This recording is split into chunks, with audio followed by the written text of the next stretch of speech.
Hi guys, welcome to my channel. Andito po kami ngayon, nag-group po kami ng pipe ng fire protection system. Gamit po namin ang grooving machine.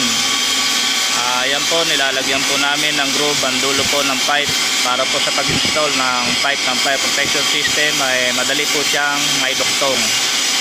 Kailangan na lang po siyang lagyan ng mechanical coupling.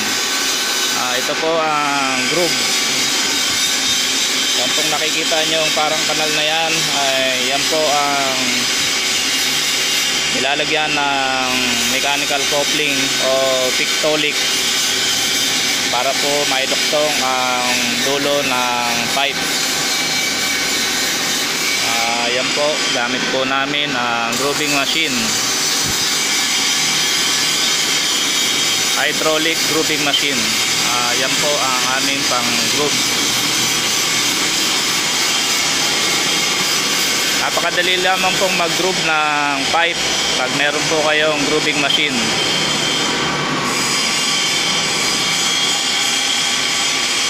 Yan po, panoorin niyo po kung paano po ang proseso ng pag-groove ng pipe.